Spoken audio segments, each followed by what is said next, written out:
know something? I had a better seat all the way in the top of the aisle seat in the top right corner. And he gave me back my original ticket. He asked me if I wanted to switch it. I'm switching seats. Now I gotta go find him. Can you find it for me as well? I'm gonna put something else.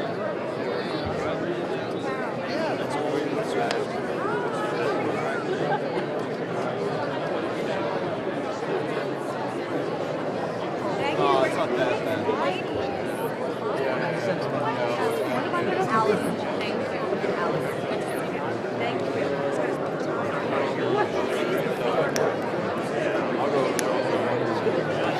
What am I?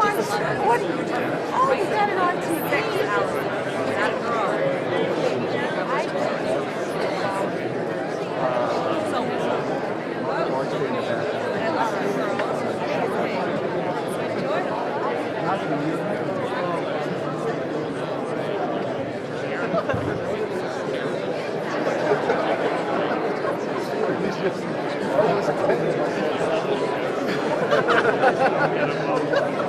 This is the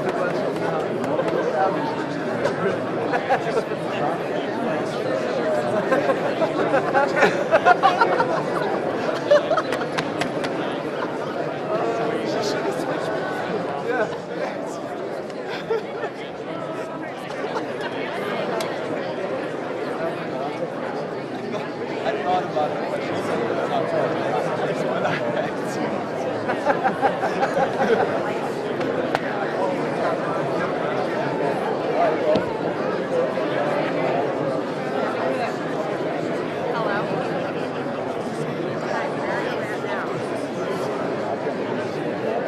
She wished me luck.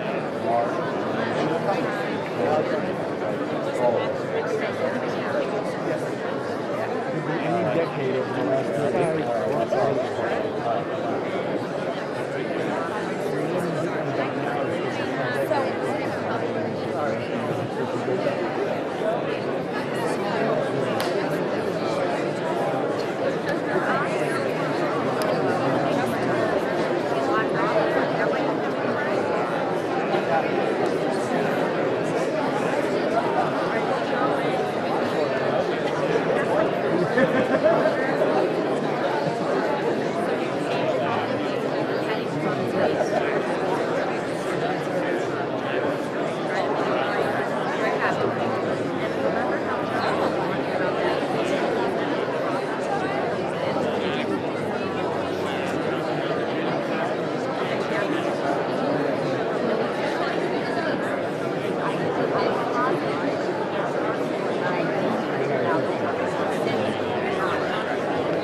Oh,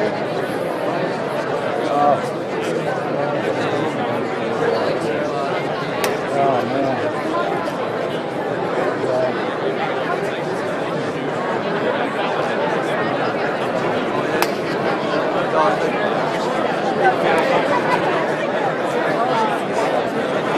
Someone hang out up here.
Don't you write that caption? But if you're a county man and you call me, that's, you don't have to give me a seat. I'm just telling you because I truly admire you. I mean, I listened to so fancy. Very interesting. I find it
British bartender.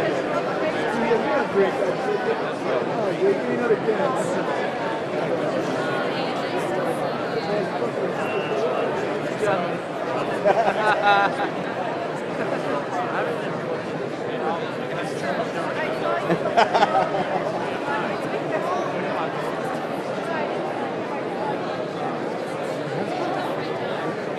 Roll.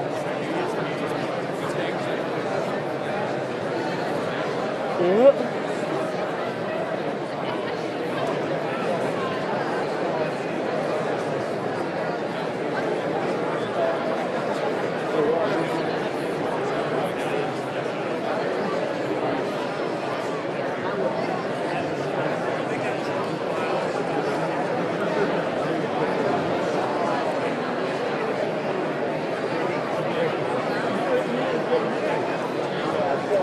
Yeah.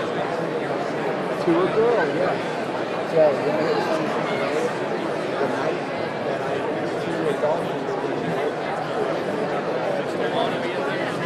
the first child and only child, I went in to tell Mark to get Dolphins. I said, Mark, there's a little guy that's you. There was somebody that was sued. There's a guy that told me, but it was sued.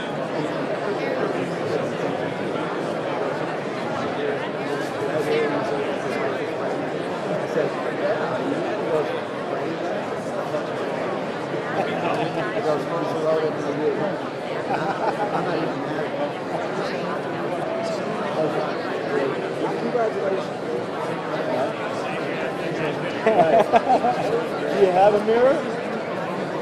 Do you have a mirror?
actually 10 minutes to go, the debate. And it's like, you're standing for an hour and 20 minutes, all this. It's like, I don't know. If I could take this another 10 minutes.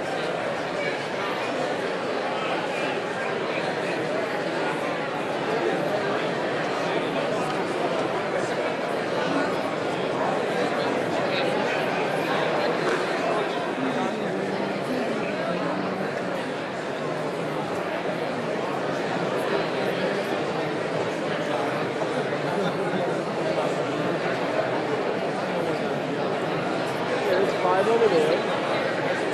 5 here. 15 on the floor.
Ladies and gentlemen, if I could ask you to take your seats.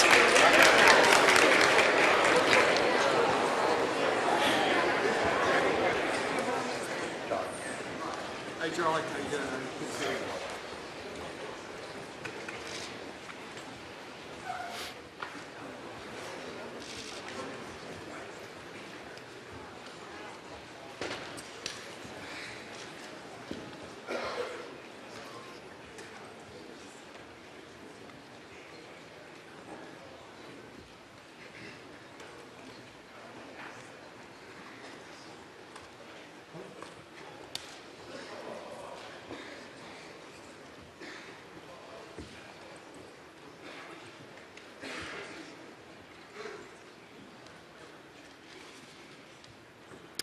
My name is Janet Brown. I'm Executive Director of the Commission on Presidential Debates, and I would like to welcome you to this third and final presidential debate at Lynn University in Boca Raton. We are at the Commission very grateful to be here in this splendid facility after 2 years of a lot of work by everybody here at Lynn and in the broader community. I hope that in the next few minutes you will take time to read the program that you've been given. It lists some of the hundreds and thousands of individuals and organizations whose work lies behind not only the debate tonight, but all of the debates that have taken place this month.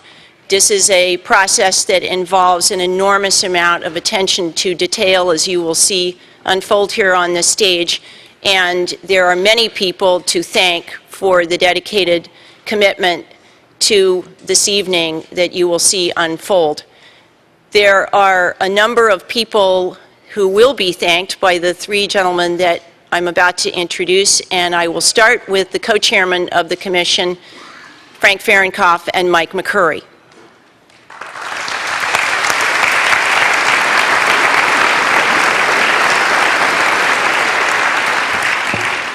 Good evening, everybody, and thank you, Janet. This is our last debate, and I think everyone here should know that the Commission on Presidential Debates has a free-forming group of staff that work behind the scenes to make these occasions happen. And Janet, to you and to all of our Commission staff, this has been a heroic effort, and let's give all of us a round of applause to them.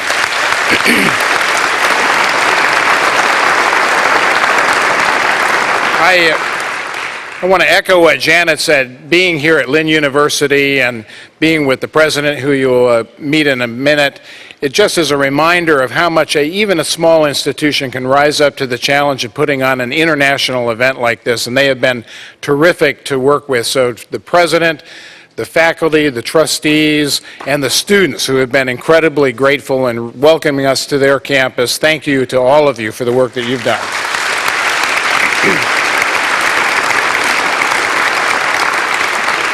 Now, a couple of words at the beginning about our format tonight. I think, as most of you know, this is a debate focused on many of the challenges that America faces in the world. Our moderator tonight, Bob Schieffer, has already said that the topics tonight will range from Afghanistan, Pakistan, Iran, the Middle East, terrorism, China. And it's a reminder to me of something that my former boss, Daniel Patrick Moynihan, once said, that we live in a very complicated and dangerous world, even despite the end of the Cold War. And a reminder, too, that just 50 years ago today, we were in the middle of the Cuban Missile Crisis. 50 years ago today, I also believe Lynn University was opening, so they're celebrating their anniversary. But as a reminder of the importance and the fact that this is a fairly solemn occasion when we come together as a nation to talk about America's challenges in the world. So a word on that format, and a word for all of you that are here as part of the audience to witness this moment of history.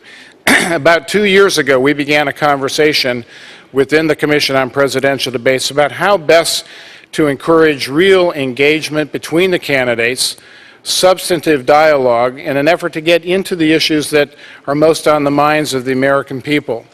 At this third and final presidential debate, and I think as you also saw at the vice presidential debate, I'd say that the format changes that we have made have been an unqualified success. We've really had some extraordinarily good debates. So a reminder of what you will see tonight. There will be 6 different segments during this debate that will be divided up by the moderator. Each candidate will have about 2 minutes to address an opening question, and then Bob will facilitate a conversation, a discussion between the candidates over the remaining 10 minutes or so on each of these segments. And then there'll be 2-minute closing statements at the end of the debate. But this is a moment that requires utmost concentration by these candidates, by the moderator, and more importantly, by the millions of our fellow citizens who are watching this debate on television tonight. So we make an urgent plea with you tonight. Please, please do not demonstrate one way or another your support or your opposition to any of these candidates. No clapping, no cheering, no yelling, no harumphing, no gasping. And if any of you are tempted because you've got your little devices in your pocket to check on the San Francisco Giants and St. Louis Cardinals game, no spontaneous outbursts during the debate if someone hits a home run. So in a minute, Frank is going to tell you to turn them off, but this is really, really important to us because this is an occasion that we get to witness, an occasion of American history. But it is utmostly a part of our history and an event that really the American people have to be able to experience without our interruptions. So please honor that. That includes, by the way, no photographs, flashes, and even cell phone screens can make a real difference in disrupting some of the broadcasts that will occur tonight. So we ask you to abide by those rules tonight. You know, up in New York, they transgressed twice during the last debate with some audience interruptions, and we hope you in Florida will do a better record than the New Yorkers. I probably just got in trouble for saying that. It's now a pleasure for me, my counterpart in this, the co-chair of the Commission on Presidential Debates is Frank Fahrenkopf, who along with my predecessor, my former boss, Paul Kirk, 25 years ago established a nonpartisan independent commission that would make sure that occasions like this are a part of our quadrennial experience as citizens as we go to vote. And to him, who's been such a great partner and friend during this, it's a real pleasure to introduce my counterpart, Frank Fahrenkopf.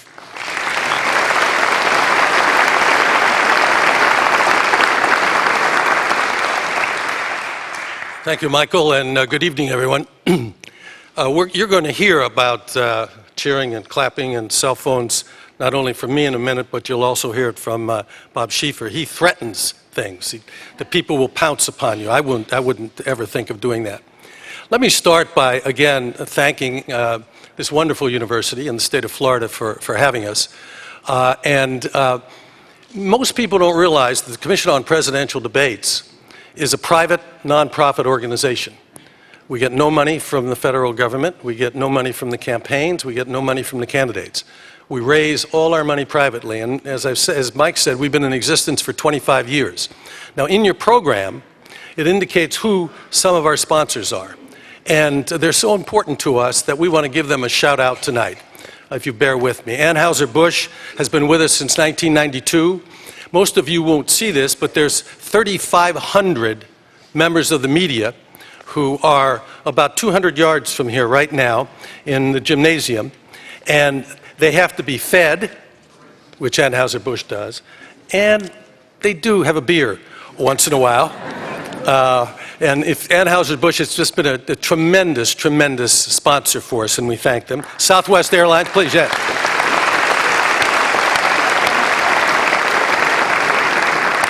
There might be some beer left, by the way, after the debate.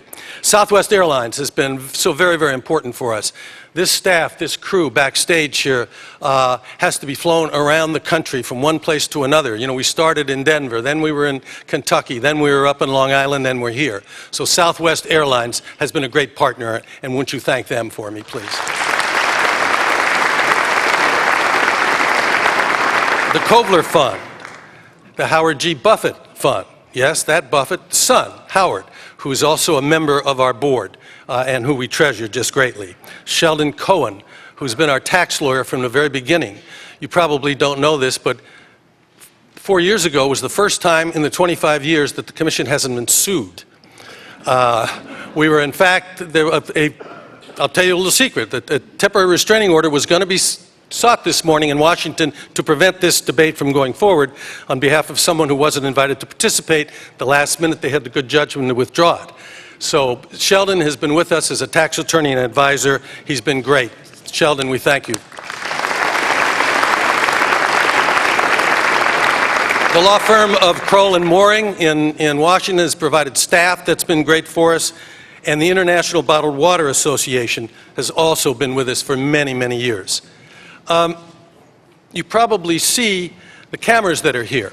What happens is there's a drawing every year among the networks to see which network will be the pool. Tonight, it's ABC. So we thank ABC for providing the pool tonight, and C-SPAN, which covers us from before the show. You don't realize this right now, but you're on C-SPAN.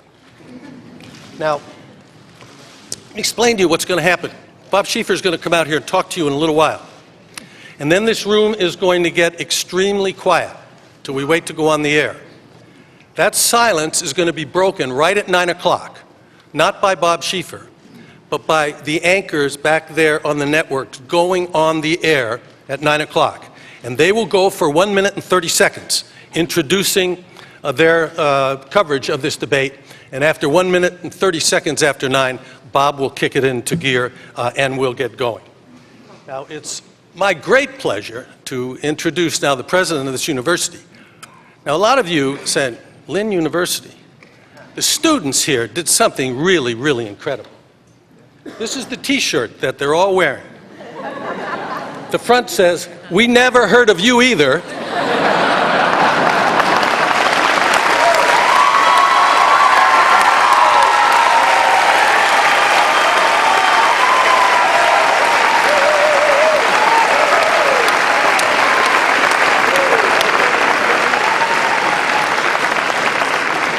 So it's my great pleasure to introduce to you a gentleman who has been the president of this university since 2006, succeeding his father, who was the president for 35 years. It's very important that this is where foreign policy is the subject matter, because on this campus, believe it or not, they have 2,000 students from 87 different countries, a real focus on foreign affairs. So without further ado, let me introduce to you Dr. Kevin M. Ross.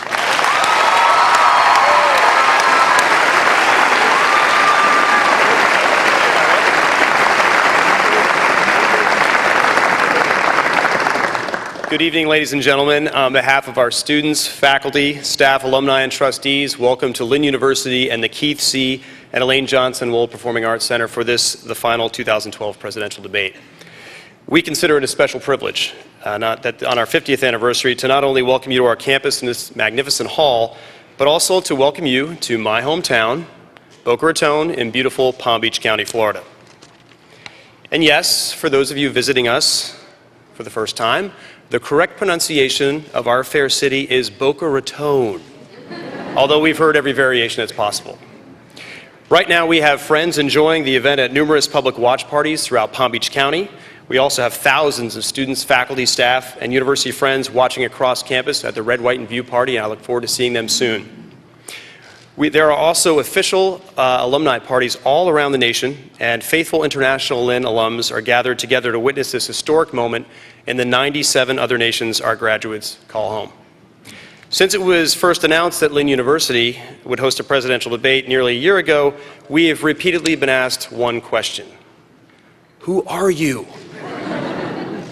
For those who have never heard of us, you just heard about our polite response. It was a T-shirt that is selling incredibly well with students. But if tonight is the first time you've ever heard of us and our institution, that's okay, because we've been waiting for this moment for some time to tell the real story of Lynn University. Just 50 years young, our institution is boldly oriented to the global society of the future. We embrace different types of learners and different types of learning, and we foster a global perspective in absolutely everything that we do. We are a restless institution, continuously evolving and improving as we look towards the future. Our faculty and staff are devoted to great teaching and student growth, and our students are uncommonly diverse. We see strengths and differences, and here at Lynn, all styles are welcome. Lynn is also a campus of doers, as our students don't just read about the world's challenges, but they engage in them locally and globally as problem solvers. Tragically, in 2010, while on a January term course titled The Journey of Hope, 4 students and 2 faculty members were lost in the earthquake in Haiti. The 6 spent the last hours of their lives serving others, and they leave behind an incredible legacy of compassion and strength. In just the last year, we dedicated the Remembrance Plaza to reaffirm our commitment to service and to ensure that their story is never forgotten. Lynn is a place for those who strive to make a difference in the lives of others, a place where global citizenship is second nature. So it is particularly fitting that this debate on foreign policy occurs at Lynn University. As you've heard, our 2,100 student body represents 87 different nations, making this a global microcosm. U.S. News & World Report ranks Lynn University as 4th highest in the nation for our percentage of international students, and we believe Lynn is what the world is coming to.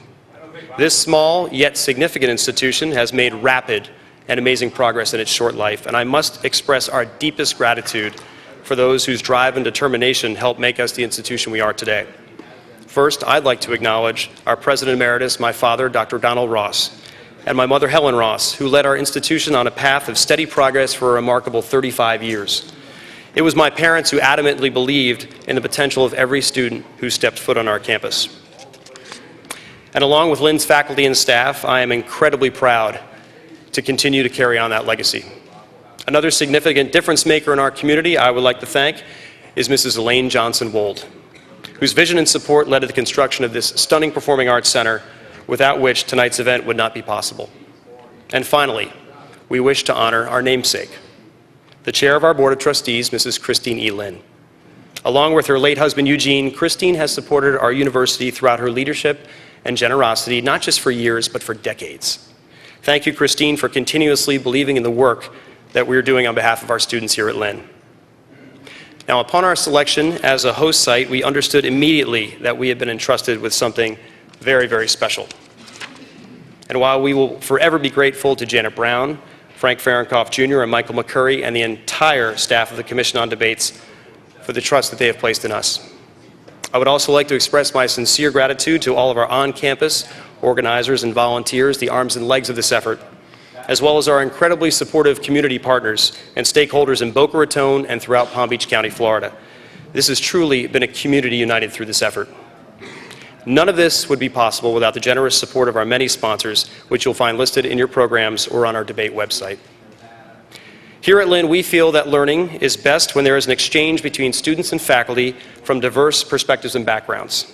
Our path-breaking core curriculum, the Dialogues of Learning, is designed to encourage students to question, think, wonder, and reflect. And tonight, it is our honor to serve as the host site for this ultimate dialogue.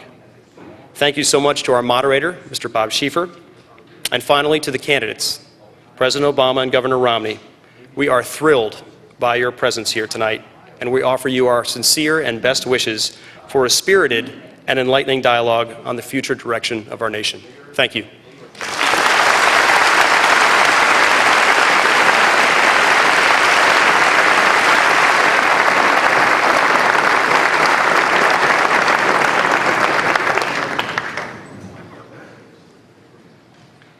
Would you please join me in welcoming Ann Romney and Michelle Obama?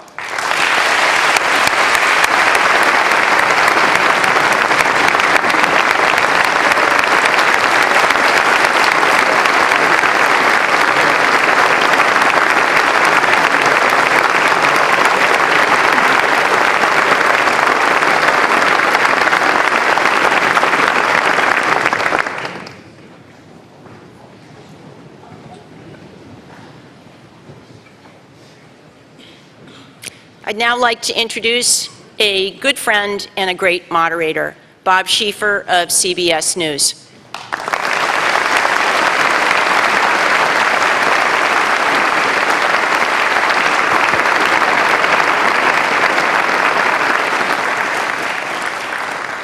Thank you all, Mrs. Obama, Mrs. Romney. It is such an honor to be asked to be a part of this. This is my third of these debates. It's not just an honor, but I'm truly humbled. I wanted, from the long as I can remember, to be a reporter when I was a little boy. And I was a lucky guy because I got to do, when I grew up, what I had wanted to do back in those days. It's been a wonderful life. These debates have become such an important part of our election process in this country that I hope we'll have a great debate tonight. I'd just like to reiterate what you have already been told.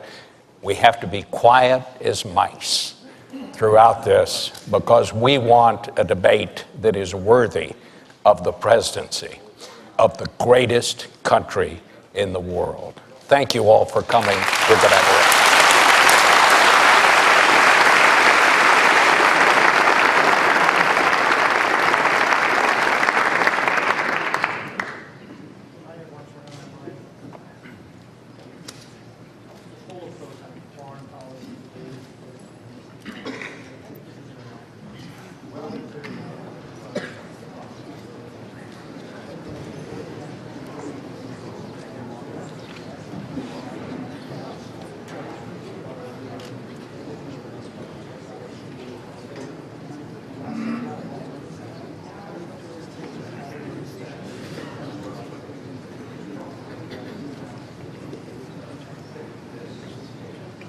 Yeah, I probably got it for the silo. I don't understand. Come on.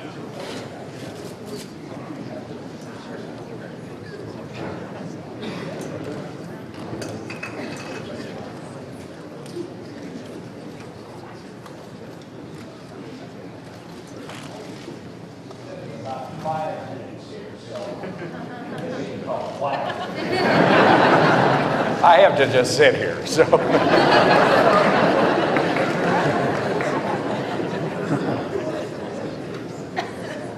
The number up there inside the debate hall. This election cycle debates matter. Both campaigns see this final debate as needed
Chris Wallace, he talked to both campaigns today.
Boca Raton, Florida, that the debate between President Obama and Governor Romney is set to start in just seconds.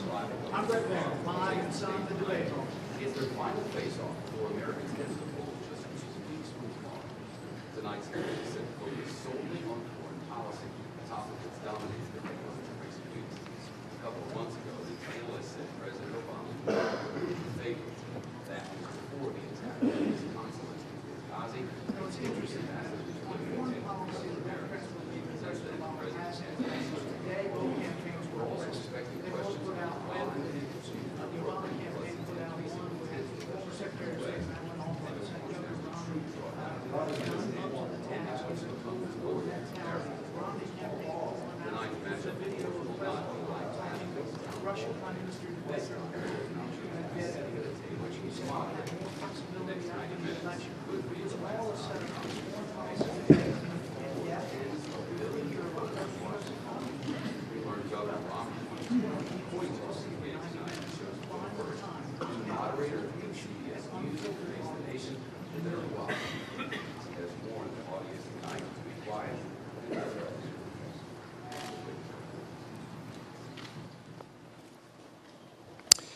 Good evening from the campus of Lynn University here in Boca Raton, Florida. This is the fourth and last debate of the 2012 campaign, brought to you by the Commission on Presidential Debates.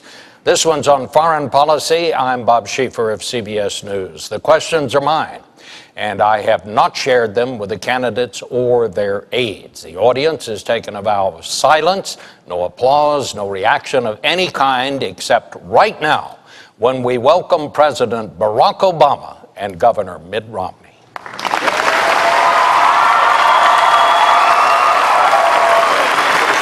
President, good to see you again.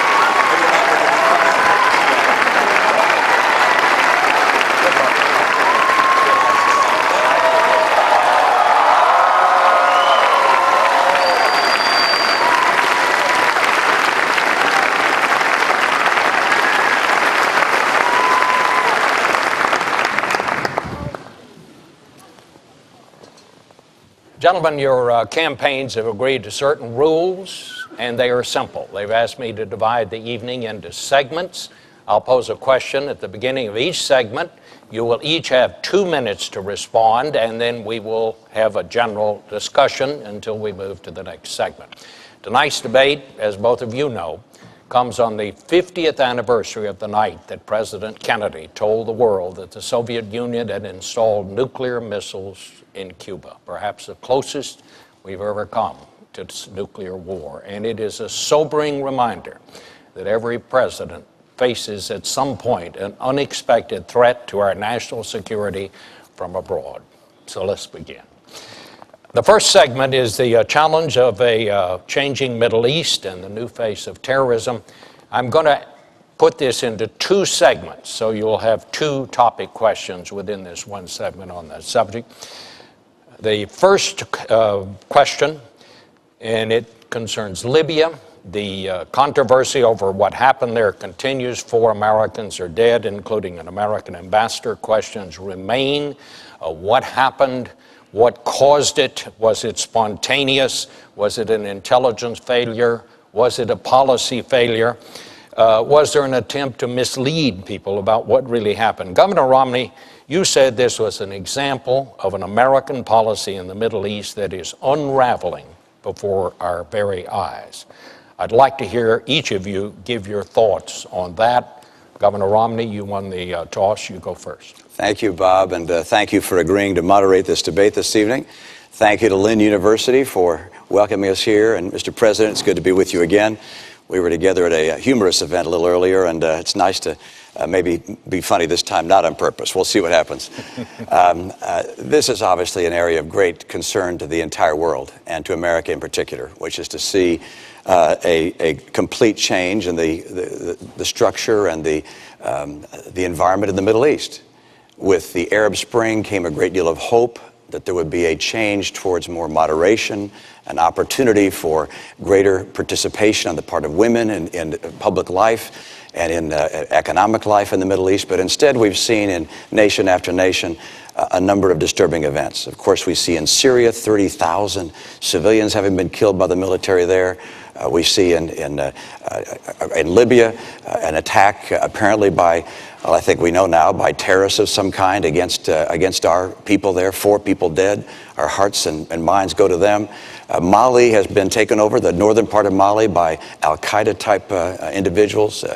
We have in Egypt a Muslim Brotherhood president. And so what we're seeing is a pretty dramatic reversal in the kind of hopes we had for that region. And of course, the greatest threat of all is Iran, 4 years closer to a nuclear weapon. And we're going to have to recognize that we have to do as the president's done. I congratulate him on taking out Osama bin Laden and going after the leadership in al-Qaeda. But we can't kill our way out of this mess. We're going to have to put in place a very comprehensive and robust strategy to help the world of Islam and other parts of the world reject this radical violent extremism, which it's certainly not on the run. It's certainly not hiding. This is a group that is now involved in 10 or 12 countries, and it presents an enormous threat to our friends, to the world, to America long term, and we must have a comprehensive strategy to help reject this kind of extremism. Mr. President. Well, my first job as Commander-in-Chief, Bob, is to keep the American people safe, and that's what we've done over the last 4 years. We ended the war in Iraq, refocused our attention on those who actually killed us on 9/11. And as a consequence, al-Qaeda's core leadership has been decimated. In addition, we're now able to transition out of Afghanistan in a responsible way, making sure that Afghans take responsibility for their own security. And that allows us also to rebuild alliances and make friends around the world to combat future threats. Now, with respect to Libya, as I indicated in the last debate, when we received that phone call, I immediately made sure that, number one, we did everything we could to secure those Americans who were still in harm's way. Number two, that we would investigate exactly what happened. And number three, most importantly, that we would go after those who killed Americans and we would bring them to justice. And that's exactly what we're going to do. But I think it's important to step back and think about what happened in Libya. And keep in mind that I and Americans took leadership in organizing an international coalition that made sure that we were able to, without putting troops on the ground, at the cost of less than what we spent in 2 weeks in Iraq, liberate a country that had been under the yoke of dictatorship for 40 years, got rid of a despot who had killed Americans. And as a consequence, despite this tragedy, you had tens of thousands of Libyans, after the events in Benghazi, marching and saying, America is our friend. We stand with them. Now, that represents the opportunity we have to take advantage of. And Governor Romney, I'm glad that you agree that we have been successful in going after al-Qaeda. But I have to tell you that your strategy previously has been one that has been all over the map and is not designed to keep Americans safe or to build on the opportunities that exist in the Middle East. Well, my strategy is pretty straightforward, which is to go after the bad guys, to make sure we do our very best to interrupt them, to kill them, to take them out of the picture. But my strategy is broader than that. That's important, of course. But the key that we're going to have to pursue is a pathway to get the Muslim world to be able to reject extremism on its own. We don't want another Iraq. We don't want another Afghanistan. That's not the right course for us. The right course for us is to make sure that we go after the people who are leaders of these various anti-American groups and these jihadists, but also help the Muslim world. And how do we do that? The group of Arab scholars came together, organized by the UN, to look at how we can help the world reject these terrorists. And the answer they came up with was this: one, more economic development. We should key our foreign aid, our direct foreign investment, and that of our friends. We should coordinate it to make sure that we push back and give them more economic development. Number two, better education. Number three, gender equality. Number four, the rule of law. We have to help these nations create civil societies. But what's been happening over the last couple of years is as we've watched this tumult in the Middle East, this rising tide of chaos occur. You see Al-Qaeda rushing in. You see other jihadist groups rushing in. And they're throughout many nations in the Middle East. It's wonderful that Libya seems to be making some progress despite this terrible tragedy. But next door, of course, we have Egypt. Libya's 6 million population, Egypt 80 million population. We want to make sure that we're seeing progress throughout the Middle East, with Mali now having North Mali taken over by Al-Qaeda, with Syria having Assad continuing to assassinate, or to kill, to murder his own people.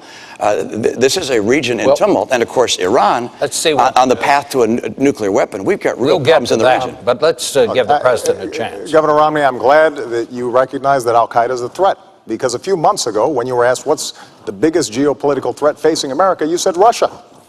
Not Al-Qaeda, you said Russia. In the 1980s are now calling to ask for their foreign policy back, because the Cold War's been over for 20 years. But Governor, when it comes to our foreign policy, you seem to want to import the foreign policies of the 1980s, just like the social policies of the 1950s and the economic policies of the 1920s. You say that you're not interested in duplicating what happened in Iraq, but just a few weeks ago you said you think we should have more troops in Iraq right now. And the challenge we have, I know you haven't been in a position to actually execute foreign policy, but every time you've offered an opinion, you've been wrong. You said we should have gone into Iraq, despite the fact that there were no weapons of mass destruction. You said that we should still have troops in Iraq to this day. You indicated that we shouldn't be passing nuclear treaties with Russia, despite the fact that 71 senators, Democrats and Republicans, voted for it. You've said that first we should not have a timeline in Afghanistan, then you said we should, now you say maybe, or it depends, which means not only were you wrong, but you were also confusing and sending mixed messages both to our troops and our allies. So what we need to do with respect to the Middle East is strong, steady leadership, not wrong and reckless leadership that is all over the map. And unfortunately, that's the kind of opinions that you've offered throughout this campaign, and it is not a recipe for American strength or keeping America safe over the long term. I'm going to add a couple of minutes here to give you a chance to respond. Well, of course, I don't concur with what the president said about my own record and the things that I've said. They don't happen to be accurate. But I can say this, that we're talking about the Middle East and how to help the Middle East reject the kind of terrorism we're seeing and the rising tide of tumult and confusion. And attacking me is not an agenda. Attacking me is not talking about how we're going to deal with the challenges that exist in the Middle East and take advantage of the opportunity there and stem the tide of this violence. But I'll respond to a couple of things you mentioned. First of all, Russia, I indicated, is a geopolitical foe. Not a, excuse me, it's a geopolitical foe. And I said in the same paragraph, I said, and Iran is the greatest national security threat we face. Russia does continue to battle us in the UN time and time again. I have clear eyes on this. I'm not going to wear rose-colored glasses when it comes to Russia or Mr. Putin. And I'm certainly not going to say to him, I'll give him more flexibility after the election. After the election, he'll get more backbone. Number two, with regards to Iraq, you and I agreed, I believe, that there should have been a status of forces agreement. Did you? Oh, you didn't? You didn't want a status of forces agreement? No, what I would not have done is left 10,000 troops in Iraq that would tie us down. That certainly would not help us in the Middle East. I'm sorry, you actually, there was an effort on the part of the president to have a status of forces agreement, and I concurred in that and said that we should have some number of troops that stayed on.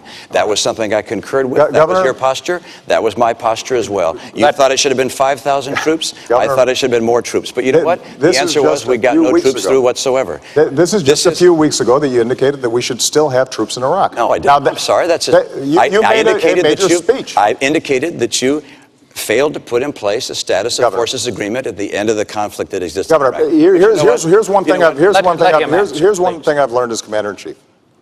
You've got to be clear, both to our allies and our enemies, about where you stand and what you mean. Now, you just gave a speech a few weeks ago in which you said we should still have troops in Iraq. That is not a recipe for making sure that we are taking advantage of the opportunities and meeting the challenges of the Middle East. Now, it is absolutely true that we cannot just meet these challenges militarily. And so what I've done throughout my presidency and will continue to do is, number one, make sure that these countries are supporting our counterterrorism efforts. Number two, make sure that they are standing by our interests in Israel's security, because it is a true friend and our greatest ally in the region. Number three, we do have to make sure that we're protecting religious minorities and women, because these countries can't develop unless all the population, not just half of it, is developing. Number four, we do have to develop their economic capabilities. But number five, the other thing that we have to do is recognize that we can't continue to do nation building in these regions. Part of American leadership is making sure that we're doing nation building here at home. That will help us maintain the kind of American leadership that we need. Let me interject the second topic question in this segment about the Middle East and so on, and that is, you both mentioned, alluded to this, and that is Syria. War in Syria is now spilled over into Lebanon. We have, more than 100 people that were killed there in a bomb. There were demonstrations there, 8 people dead. Mr. President, it's been more than a year since you told Assad he had to go. Since then, 30,000 Syrians have died. We've had 300,000 refugees. The war goes on. He's still there. Should we reassess our policy and see if we can find a better way to influence events there, or is that even possible? And it's you go first, sir. What we've done is organize the international community, saying Assad has to go. We've mobilized sanctions against that government. We have made sure that they are isolated. We have provided humanitarian assistance, and we are helping the opposition organize, and we're particularly interested in making sure that we're mobilizing the moderate forces inside of Syria. But ultimately, Syrians are going to have to determine their own future. And so everything we're doing in consultation with our partners in the region, including Israel, which obviously has a huge interest in seeing what happens in Syria, coordinating with Turkey and other countries in the region that have a great interest in this.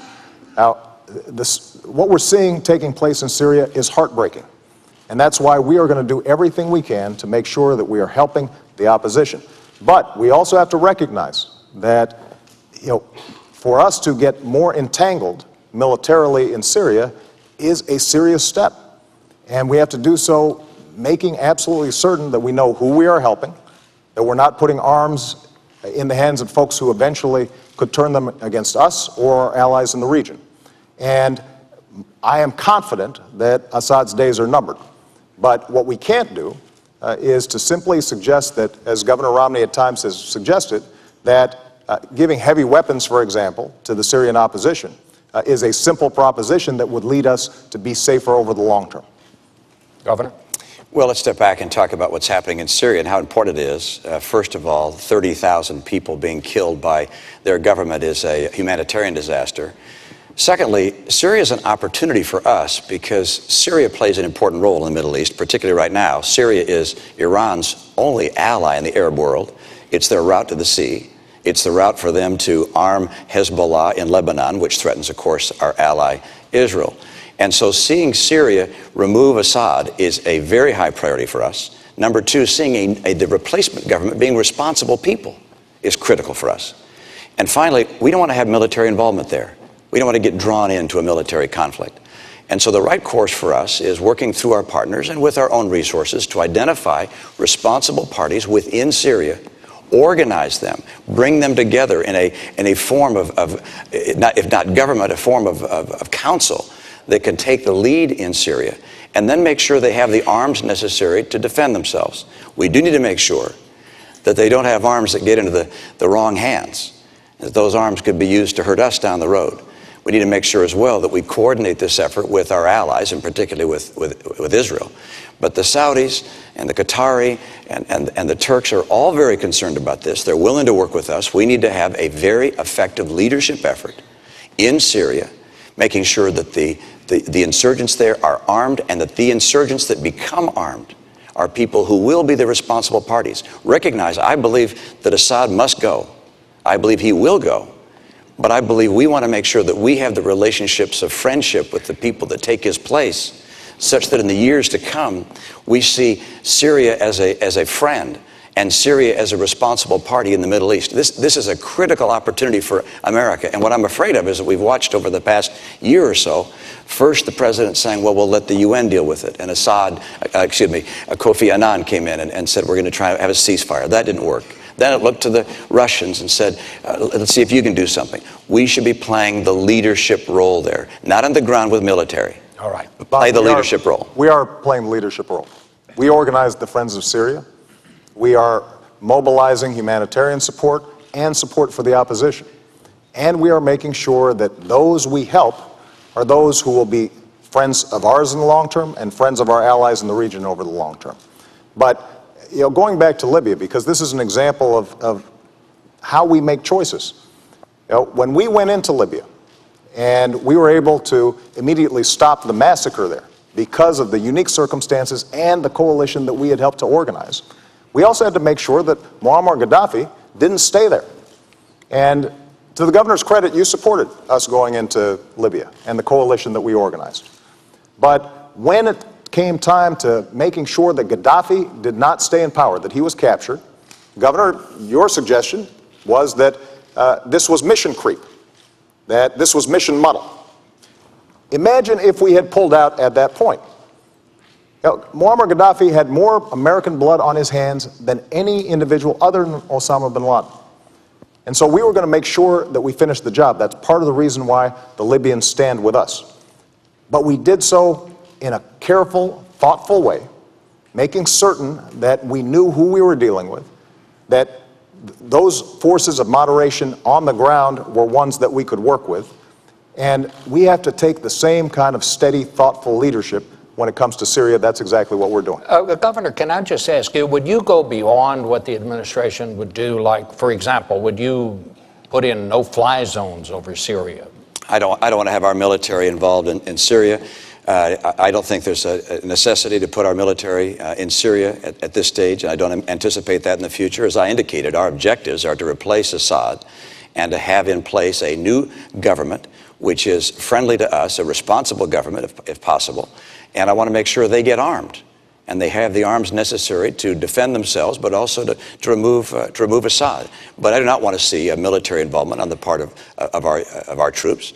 And this isn't going to be necessary. We have, with our partners in the region, we have sufficient resources to support those groups. But look, this has been going on for a year. This should have been a time for American leadership.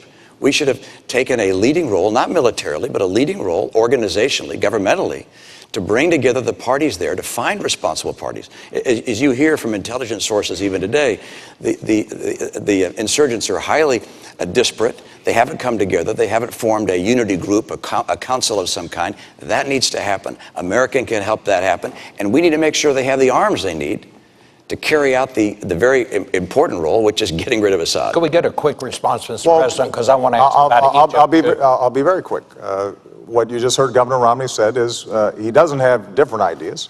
And that's because we're doing exactly what we should be doing to try to promote a moderate Syrian leadership and an effective transition so that we get Assad out. That's the kind of leadership we've shown. That's the kind of leadership we'll continue to show.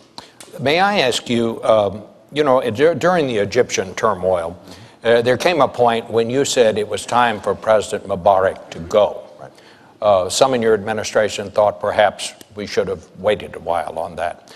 Do you have any regrets about that? No, I don't, because I think that America has to stand with democracy. The notion that we would have tanks run over those young people who were in Tahrir Square, that is not the kind of American leadership that John F. Kennedy talked about 50 years ago.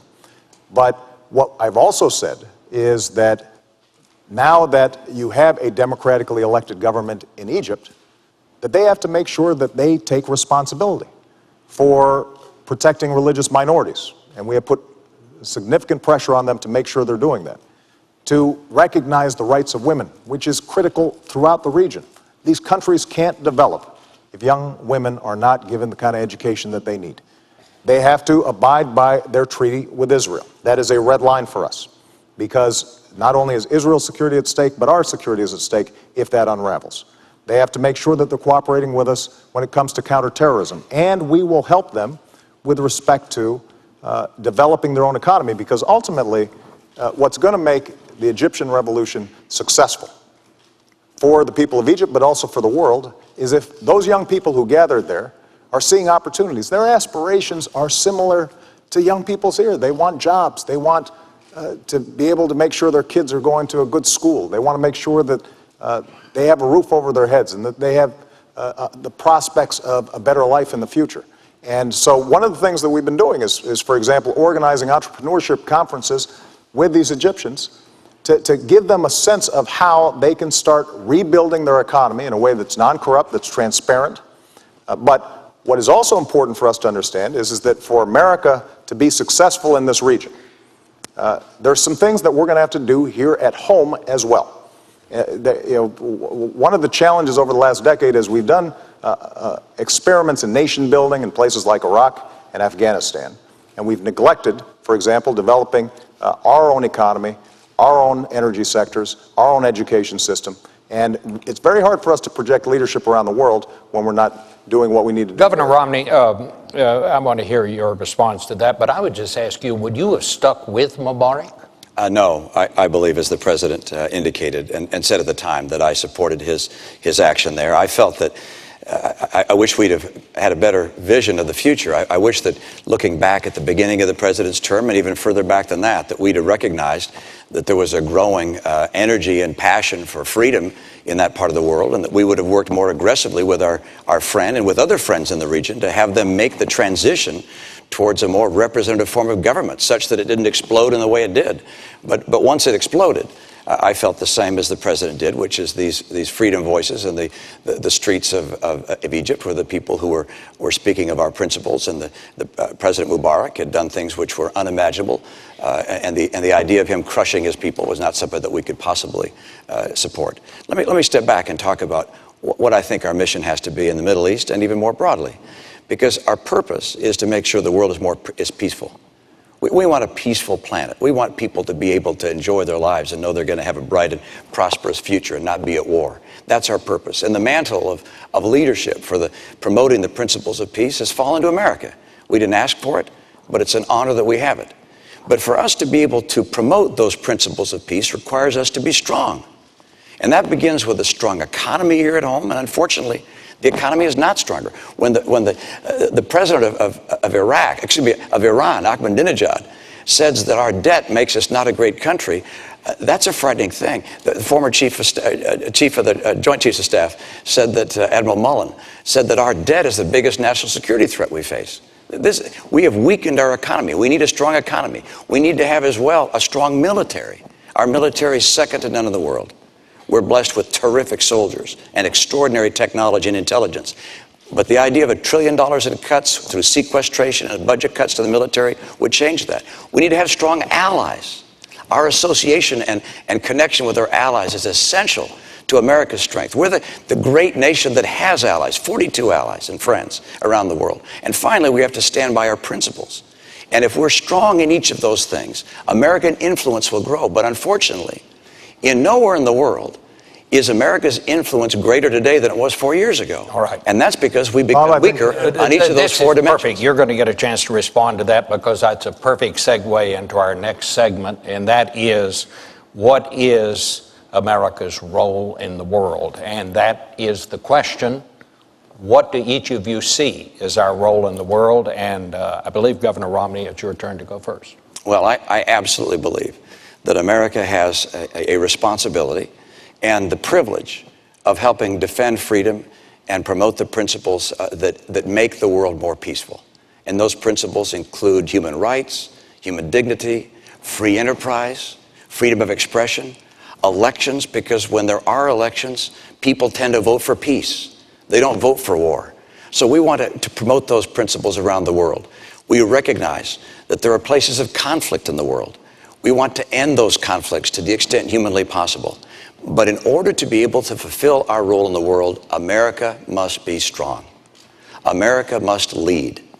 And for that to happen, we have to strengthen our economy here at home. You can't have 23 million people struggling to get a job. You can't have an economy that over the last 3 years keeps slowing down its growth rate. You can't have kids coming out of college half of whom can't find a job today or a job that's commensurate with their college degree. We have to get our economy going. And our military. We've got to strengthen our military long term. We don't know what the world is going to throw at us down the road.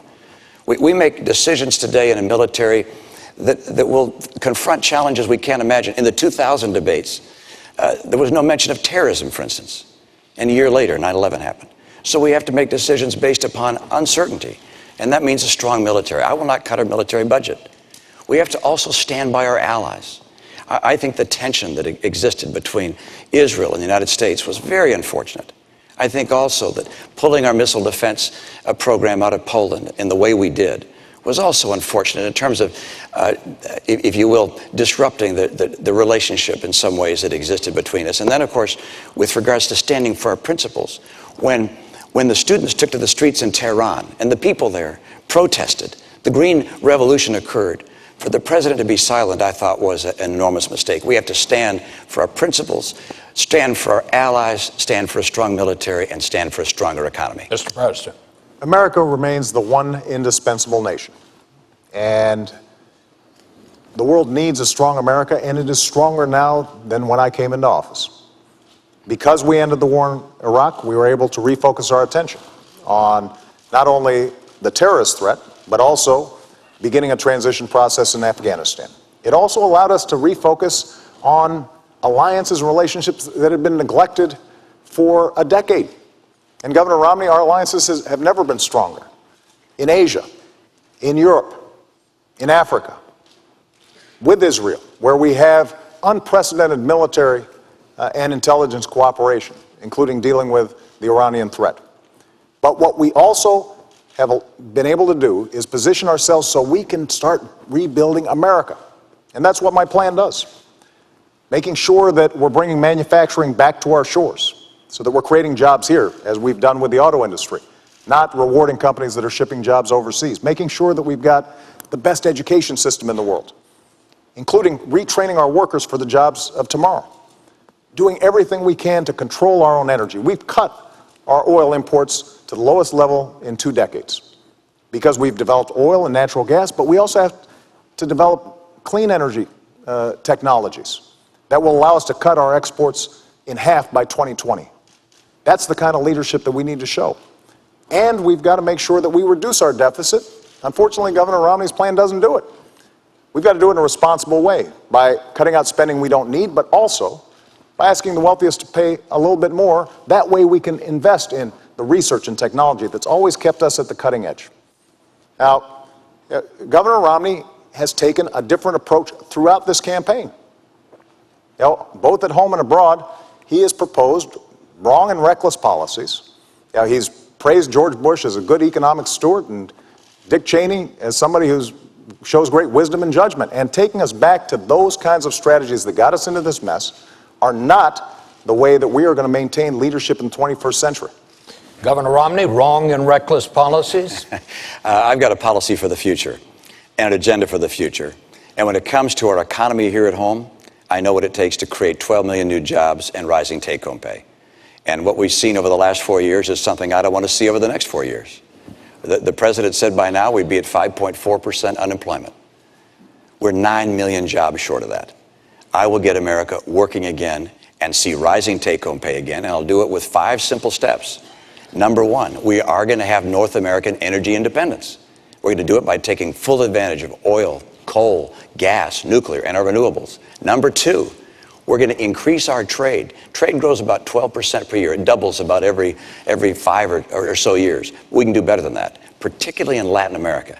The opportunities for us in Latin America, we have just not taken advantage of fully. As a matter of fact, Latin America's economy is almost as big as the economy of China. We're all focused on China. Latin America is a huge opportunity for us. Time zone, language opportunities. Number 3, we're going to have training programs that work for our workers and schools that finally put the parents and the teachers and the kids first, and the teachers' union is going to have to go behind. And then we're going to have to get to a balanced budget. We can't expect entrepreneurs and businesses large and small to take their life savings or their company's money and invest in America if they think we're headed to the road to Greece. And that's where we're going right now unless we finally get off this spending and borrowing binge. and I'll get us on track to a balanced budget. And finally, number 5, we've got to champion small business. Small business is where jobs come from. 2/3 of our jobs come from small businesses. New business formation is down at the lowest level in 30 years under this administration. I want to bring it back and get back good jobs and rising take-home pay. Well, let's talk about what we need to compete. First of all, Governor Romney talks about small businesses, but Governor, when you were in Massachusetts, small businesses development ranked about 48th, I think, out of 50 states in Massachusetts, because the policies that you're promoting actually don't help small businesses. And the way you define small businesses include folks at the very top, and they include you and me. That's not the kind of small business promotion we need, but let's take an example that we know is going to make a difference in the 21st century, and that's our education policy. We didn't have a lot of chance to talk about this in the last debate. Now, under my leadership, what we've done is reformed education, working with governors, 46 states. We've seen progress and gains in schools that were having a terrible time, and they're starting to finally make progress. And what I now want to do is to hire more teachers, especially in math and science, because we know that we've fallen behind when it comes to math and science. And those teachers can make a difference. Now, Governor Romney, when you were asked by teachers whether or not this would help the economy grow, you said this isn't going to help the economy grow. When you were asked about reduced class sizes, you said class sizes don't make a difference. But I tell you, if you talk to teachers, they will tell you it does make a difference. And if we've got math teachers who are able to provide the kind of support that they need for our kids, that's what's going to determine whether or not the new businesses are created here, companies are going to locate here, depending on whether we've got the most highly skilled workforce, and the kinds of budget proposals that you've put forward. When we don't ask either you or me to pay a dime more in terms of reducing the deficit, but instead we slash support for education, that's undermining our long-term competitiveness. That is not good for America's position in the world, and the world notices. Let me get back to foreign policy. Can I just get back? Well, I need to speak a moment, if you Okay. could let me, Bob, just about education, because Okay. I'm so proud of the state that I had the chance to be governor of. We have every 2 years tests that look at how well our kids are doing. 4th graders and 8th graders are tested in English and math. While I was governor, I was proud that our 4th graders came out number 1 of all 50 states in English, and then also in math. And our 8th graders, number 1 in English, and also in math. First time one state had been number 1 in all 4 measures. How do we do that? Well, Republicans and Democrats came together on a bipartisan basis to put in place education principles that focused on having great teachers in the classroom. 10 years and earlier, that was what allowed us to become the number 1 state in the nation. But that was 10 years before you took office. Absolutely. And then you cut education spending when you came into office. And we kept our schools number 1 in the nation. They're still number 1 today. All right. And the principles that we put in place, we also gave kids not just a graduation exam that determined whether they were up to the skills needed to be able to compete, but also if they graduated the top quarter of their class, they got a 4-year tuition-free ride at any Massachusetts public institution of higher learning. That happened before you came into office. That was actually mine, Mr. President. You got that fact wrong. I want to try to shift it because we have heard some of this in the other debates. Governor, you say you want a bigger military. You want a bigger Navy. You don't want to cut defense spending. What I want to ask you, we're talking about financial problems in this country. Where are you going to get the money? Well, let's come back and talk about the military, but all the way through. First of all, I'm going through from the very beginning. We're going to cut about 5% of the discretionary budget, excluding military. That's number 1. But can you do this without driving us deeper? The good news is I'll be happy to have you take a look. Come on our website. You'll look at how we get to a balanced budget within 8 to 10 years. We do it by reducing spending in a whole series of programs. By the way, number 1 I get rid of is Obamacare. There are a number of things that sound good, but frankly, we just can't afford them. And that one doesn't sound good, and it's not affordable. So I get rid of that one from day 1. To the extent humanly possible, we get that out. We take program after program that we don't absolutely have to have, and we get rid of them. Number 2, we take some programs that we are going to keep, like Medicaid, which is a program for the poor. We take that health care program for the poor, and we give it to the states to run because states run these programs more efficiently. As a governor, I thought, please, give me this program. Can he do that? I can run this more Mr. efficiently President? than the federal government, and states, by the way, are proving it. States like Arizona, Rhode Island have taken these Medicaid dollars, have shown they can run these programs more cost effectively. And so I want to do those two things. It gets us to a balanced budget with 8 to 10 years. But the military, let's get back to the military, though. Well, that's what I'm trying to find out. Let's talk about the military. You should have answered the first question. Look, Governor Romney's called for $5 trillion of tax cuts that he says he's going to pay for by closing deductions. Now, the math doesn't work, but he continues to claim that he's going to do it. He then wants to spend another $2 trillion on military spending that our military's not asking for. Now, keep in mind that our military spending has gone up every single year that I've been in office. We spend more on our military than the next 10 countries combined. China, Russia, France, the United Kingdom, you name it. Next 10. And what I did was work with our Joint Chiefs of Staff to think about what are we going to need in the future to make sure that we are safe. And that's the budget that we've put forward. But what you can't do is spend $2 trillion in additional military spending that the military is not asking for, $5 trillion on tax cuts. You say that you're going to pay for it by closing loopholes and deductions without naming what those loopholes and deductions are. And then somehow you're also going to deal with the deficit that we've already got. The math simply doesn't work. But when it comes to our military, what we have to think about is not, just budgets. We've got to think about capabilities. We need to be thinking about cybersecurity. We need to be thinking about space. That's exactly what our budget does, but it's driven by strategy. It's not driven by politics. It's not driven by members of Congress and what they would like to see. It's driven by what are we going to need to keep the American people safe. That's exactly what our budget does. And it also then allows us to reduce our deficit, which is a significant national security concern, because we've got to make sure that our economy is strong at home so that we can project military power overseas. Bob, I'm pleased that I balanced budgets. I was in the world of business for 25 years. If you didn't balance your budget, you went out of business. I went to the Olympics that was out of balance, and we got it on balance and made a success there. I had the chance to be governor of state. 4 years in a row, Democrats and Republicans came together to balance the budget. We cut taxes 19 times, balanced our budget. The president hasn't balanced a budget yet. I expect to have the opportunity to do so myself. All right. I'm going to be able to balance the budget. Let's talk about military spending. And that's this. About 30 seconds. Our Navy is our Navy is smaller now than any time since 1917. The Navy said they needed 313 ships to carry out their mission. We're now down to 285. We're headed down to the low 200s if we go through with sequestration. That's unacceptable to me. I want to make sure that we have the ships that are required by our Navy. Our Air Force is older and smaller than any time since it was founded in 1947. We've changed for the first time since FDR. Since FDR, we've always had the strategy of saying we could fight in 2 conflicts at once. Now we're changing to 1 conflict. Look, this, in my view, is the highest responsibility of the President of the United States, which is to maintain the safety of the American people. And I will not cut our military budget by $1 trillion, which is the combination of the budget cuts that the President has, as well as the sequestration cuts. That, in my view, is making our future less certain and less secure. Bob, I just need to comment on this. First of all, the sequester is not something that I proposed. It's something that Congress has proposed. It will not happen.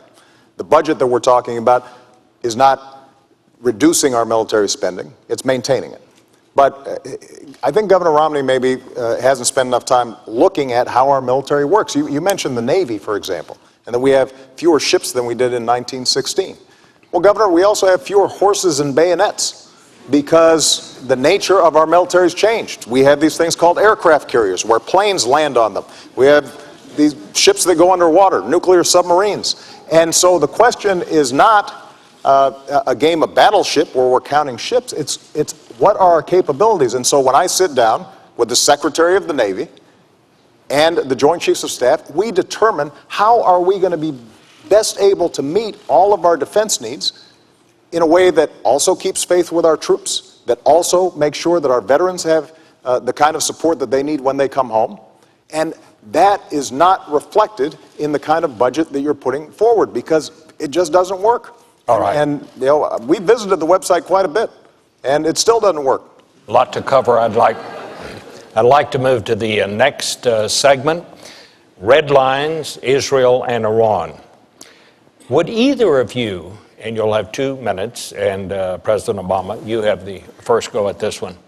Would either of you be willing to declare that an attack on Israel is an attack on the United States, which of course is the same promise that we give to our close allies like Japan? And if you made such a declaration, would not that deter Iran? It's certainly deterred the Soviet Union for a long, long time when we made that promise to our allies. Mr. President. First of all, Israel is a true friend. It is our greatest ally in the region. And if Israel is attacked, America will stand with Israel. I've made that clear throughout my presidency.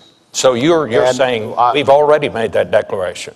I will stand with Israel if they are attacked. And this is the reason why, working with Israel, we have created the strongest military and intelligence cooperation between our two countries in history. In fact, this week, we'll be carrying out the largest military exercise with Israel in history, this very week. But to the issue of Iran, as long as I'm President of the United States, Iran will not get a nuclear weapon.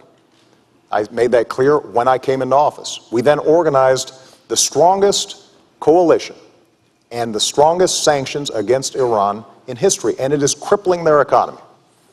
Their currency has dropped 80%. Their oil production has plunged to the lowest level since they were fighting a war with Iraq 20 years ago. So their economy is in a shambles. And the reason we did this is because a nuclear Iran is a threat to our national security, and it's a threat to Israel's national security. We cannot afford to have a nuclear arms race in the most volatile region of the world. Iran's a state sponsor of terrorism, and for them to be able to provide nuclear technology to non-state actors, that's unacceptable. And they have said that they want to see Israel wiped off the map. So the work that we've done with respect to sanctions now offers Iran a choice. They can take the diplomatic route and end their nuclear program, or they will have to face a united world and a United States president, me, who said we're not going to take any options off the table. The disagreement I have with Governor Romney is that during the course of this campaign, he's often talked as if we should take premature military action. I think that would be a mistake, because when I've sent young men and women into harm's way, I always understand that that is the last resort, not the first resort. 2 minutes. Well, first of all, I want to underscore the same point the President made, which is that if I'm President of the United States, when I'm President of the United States, we will stand with Israel. And if Israel is attacked, we have their back, not just diplomatically, not just culturally, but militarily. That's number one. Number two, with regards to Iran and the threat of Iran. There's no question but that a nuclear Iran, a nuclear-capable Iran, is unacceptable to America. It presents a threat not only to our friends, but ultimately a threat to us, to have Iran have nuclear material, nuclear weapons that could be used against us or to be threatening to us. It's also essential for us to understand what our mission is in Iran, and that is to dissuade Iran from having a nuclear weapon through peaceful and diplomatic means. And crippling sanctions are something I called for 5 years ago when I was in Israel speaking at the Herzliya conference. I laid out 7 steps. Crippling sanctions were number one, and they do work. You're seeing it right now in the economy. It's absolutely the right thing to do to have crippling sanctions. I'd have put them in place earlier, but it's good that we have them. Number two, something I would add today is I would tighten those sanctions. I would say that ships that carry Iranian oil can't come into our ports. I imagine the EU would agree with us as well. Not only ships couldn't, I'd say companies that are moving their oil can't, people who are trading in their oil can't. I would tighten those sanctions further. Secondly, I'd take on diplomatic isolation efforts. I'd make sure that Ahmadinejad is indicted under the Genocide Convention. His words amount to genocide incitation. I would indict him for it. I would also make sure that their diplomats are treated like the pariah they are around the world, the same way we treated the apartheid diplomats of South Africa. We need to increase pressure time and time again on Iran, because anything other than a solution to this which stops this nuclear folly of theirs is unacceptable to America. And of course, a military action is the last resort. It is something one would only consider if all of the other avenues had been tried to their full extent. Let me ask both of you. As you know, there are reports that Iran and the United States, as part of an international group, have agreed in principle to talks about Iran's nuclear program. What is the deal, if there are such talks? What is the deal that you would accept, Mr. President? Well, first of all, those are reports in the newspaper. They are not true. But our goal is to get Iran to recognize it needs to give up its nuclear program and abide by the UN resolutions that have been in place, because they have the opportunity to re-enter the community of nations. And we would welcome that. There are people in Iran who have the same aspirations as people all around the world for a better life. And we hope that their leadership takes the right decision. But the deal we'll accept is they end their nuclear program. It's very straightforward. And I'm glad that Governor Romney agrees with the steps that we're taking. There have been times, Governor, frankly, during the course of this campaign where it sounded like you thought that you'd do the same things we did, but you'd say them louder, and somehow that would make a difference. And it turns out that the work involved in setting up these crippling sanctions is painstaking. It's meticulous. We started from the day we got into office, and the reason it was so important, and this is a testament to how we've restored American credibility and strength around the world, is we had to make sure that all the countries participated, even countries like Russia and China. Because if it's just us that are imposing sanctions, we've had sanctions in place for a long time. It's because we got everybody to agree that Iran is seeing so much pressure. And we've got to maintain that pressure. There is a deal to be had, and that is that they abide by the rules that have already been established. They convince the international community they are not pursuing a nuclear program. There are inspections that are very intrusive, but over time, what they can do is regain credibility. In the meantime, though, we're not going to let up the pressure until we have clear evidence that takes place. And one last thing, just to make this point. The clock is ticking. We're not going to allow Iran to perpetually engage in negotiations that lead nowhere. And I've been very clear to them.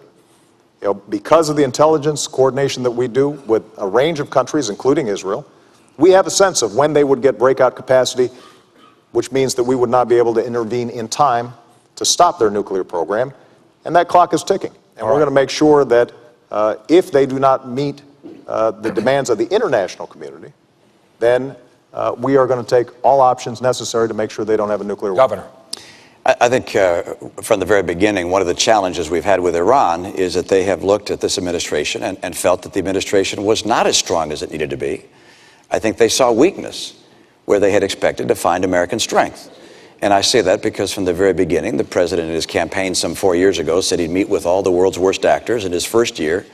He'd sit down with Chavez and Kim Jong-il, with Castro, and with President Ahmadinejad of Iran.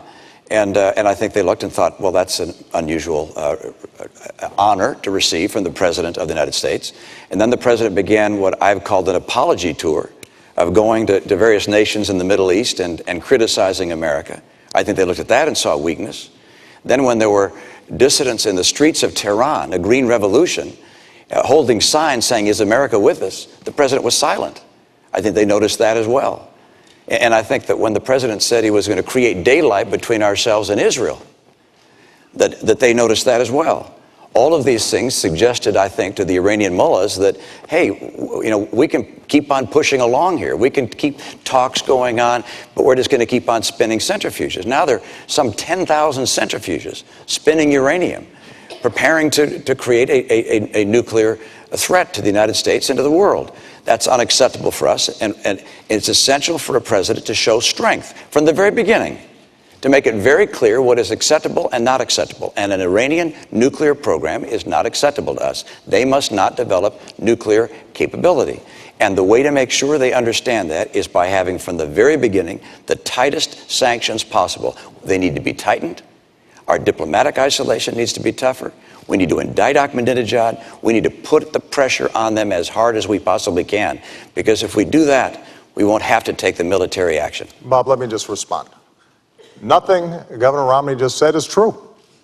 Starting with this notion of me apologizing. This has been probably the biggest whopper that's been told during the course of this campaign. And every fact checker and every reporter who's looked at it, Governor has said this is not true.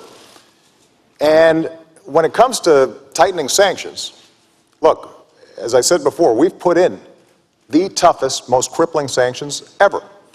And the fact is, while we were coordinating an international coalition to make sure these sanctions were effective, you were still invested in a Chinese state oil company that was doing business with the Iranian oil sector.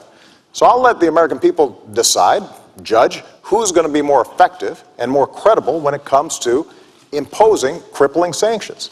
And with respect to our attitude about the Iranian Revolution, I was very clear about the murderous activities that had taken place, and that was contrary to international law and everything that civilized people stand for.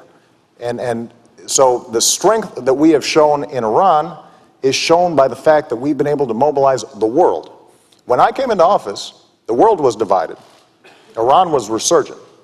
Iran is at its weakest point, economically, strategically, militarily, than in many years. And we are going to continue to keep the pressure on to make sure that they do not get a nuclear weapon. That's in America's national interest, and that will be the case so long as I'm president. We're 4 years closer to a nuclear Iran. We're 4 years closer to a nuclear Iran. And we should not have wasted these 4 years to the extent they've continued to be able to spin these centrifuges and get that much closer. That's number one. Number two, Mr. President, the reason I call it an apology tour is because you went to the Middle East and you flew to Egypt and to Saudi Arabia and to Turkey and Iraq. And by the way, you skipped Israel, our closest friend in the region. But you went to the other nations. And by the way, they noticed that you skipped Israel. And then in those nations, and on Arabic TV, you said that America had been dismissive and derisive. You said that on occasion, America had dictated to other nations. Mr. President, America has not dictated to other nations. We have freed other nations from dictators. Bob, let me respond. If we're going to talk about trips that we've taken, when I was a candidate for office, first trip I took was to visit our troops. And when I went to Israel as a candidate, I didn't take donors. I didn't attend fundraisers.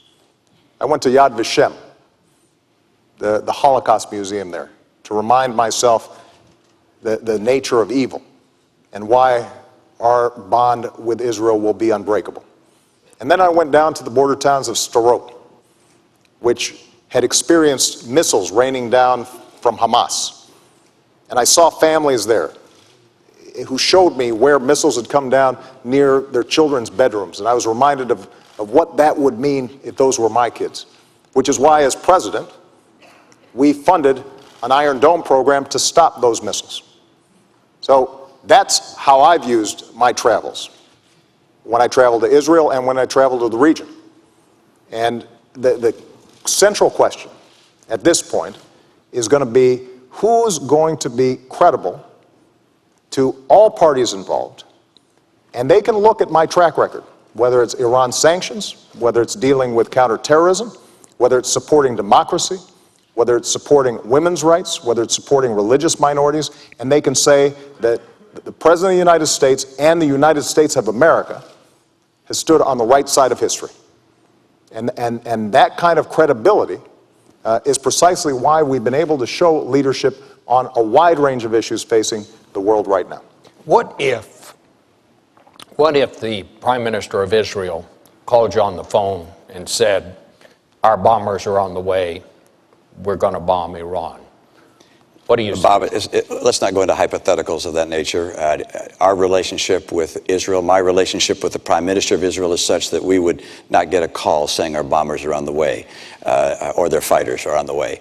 This is the kind of thing that would have been discussed and thoroughly evaluated well before that kind of So last you minute. say it just wouldn't happen. That's Okay, that's let's see what but the let me come back. Let's Let's come back. see Let's come back and go Yeah. back to what the president was speaking about, which is what's happening in the world, and the president's statement that things are going so well. Look, I look at what's happening around the world, and I see Iran 4 years closer to a bomb. I see the Middle East with a rising tide of violence, chaos, tumult. I see jihadists continuing to spread.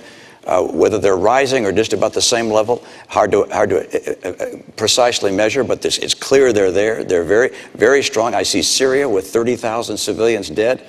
Assad still in power. I see our trade deficit with China larger than it's growing larger every year, as a matter of fact. I look around the world, and I don't feel that you see North Korea continuing to export their nuclear technology. Russia said they're not going to follow Nunn-Lugar anymore. They're back away from nuclear proliferation treaties that we had with them. I look around the world. I don't see our influence growing around the world. I see our influence receding, in part because of the failure of the president to deal with our economic challenges at home, in part because of our withdrawal from our commitment to our military in the way I think it ought to be, in part because of the turmoil with Israel. I mean, the president received a letter from 38 Democrat senators saying the tensions with Israel were a real problem. They asked him, please repair the tension. Democrat senators, please repair the damage in his own party. Governor, the problem is that on a whole range of issues, whether it's the Middle East, whether it's Afghanistan, whether it's Iraq, whether it's now Iran, you've been all over the map. I mean, I'm pleased that you now are endorsing our policy of applying diplomatic pressure and potentially having bilateral discussions with the Iranians to end their nuclear program. But just a few years ago, you said that's something you'd never do. In the same way that you initially opposed a timetable in Afghanistan. Now you're for it, although it depends.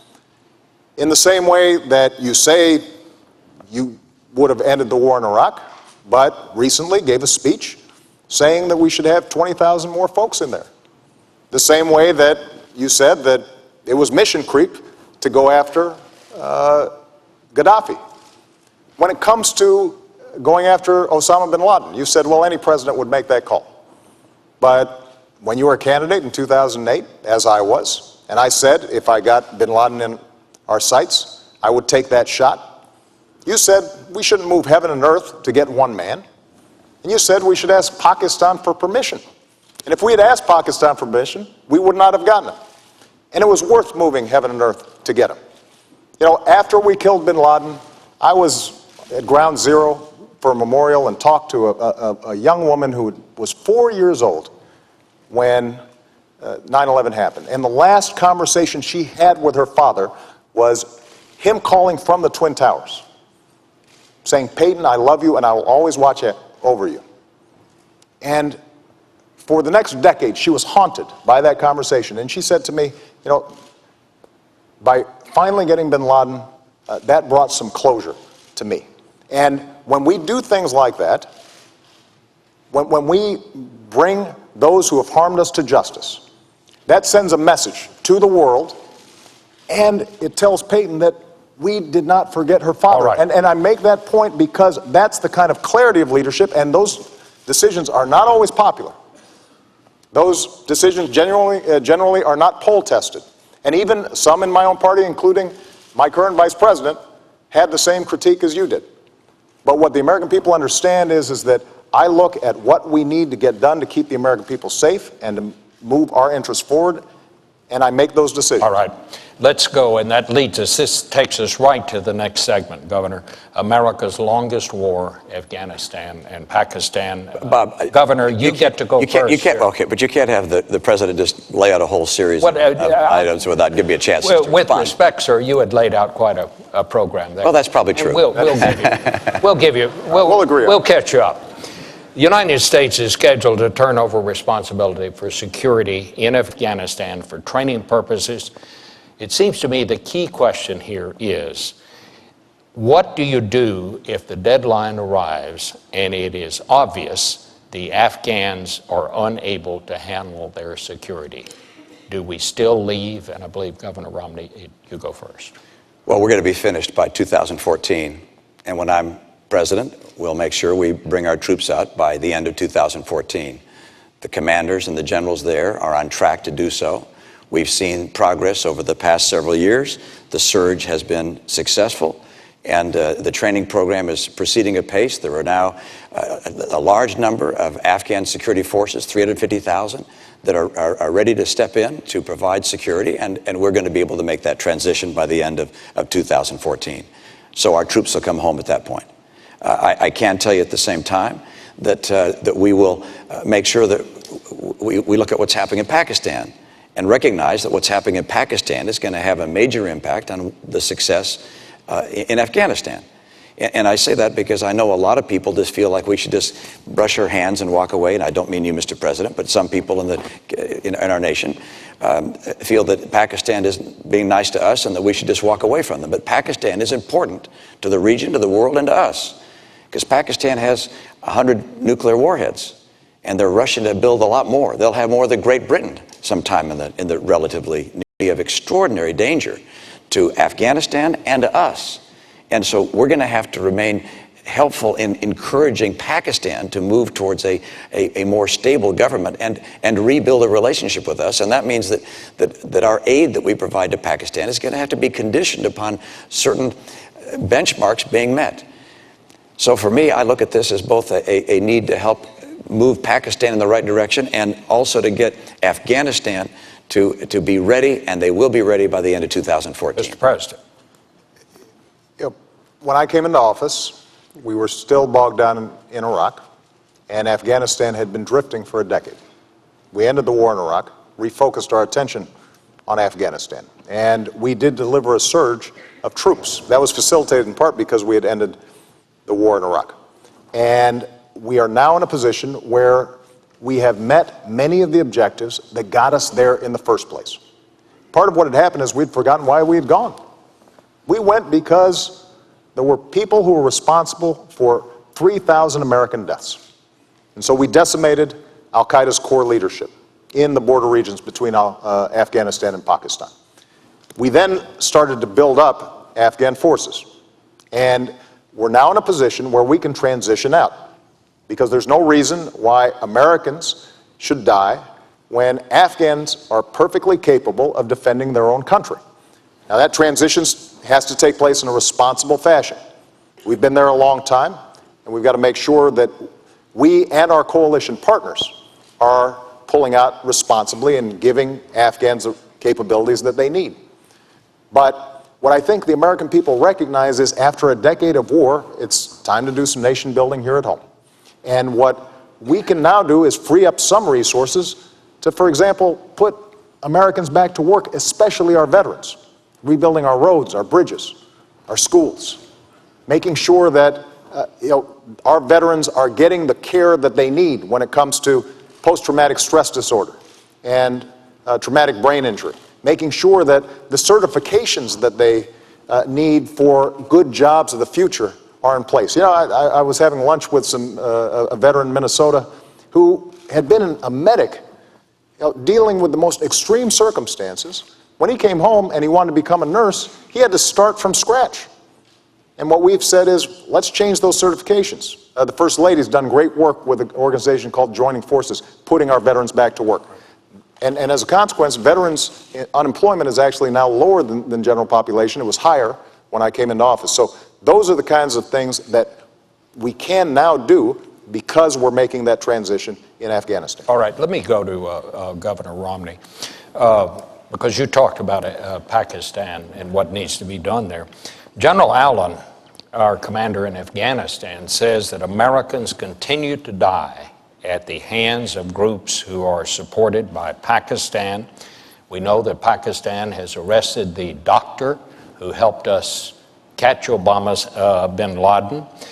It still provides safe haven for terrorists, yet we continue to give Pakistan billions of dollars. Is it time for us to divorce Pakistan? No, It's not time to divorce a nation on Earth that has 100 nuclear weapons and is on the way to double that at some point. A nation that has serious threats from terrorist groups within its nation. As I indicated before, the Taliban, the Haqqani network. It's a nation that's not like others, and it does not have a civilian leadership that is calling the shots there. You've got the ISI, their intelligence organization, is probably the most powerful of three branches there. Then you have the military, and then you have the civilian government. This is a nation which, if it falls apart, if it becomes a failed state, there are nuclear weapons there. And you've got terrorists there who could grab their hands onto those nuclear weapons. This is an important part of the world for us. Pakistan is technically an ally. And they're not acting very much like an ally right now, but we have some work to do. And I don't blame the administration for the fact that the relationship with Pakistan is strained.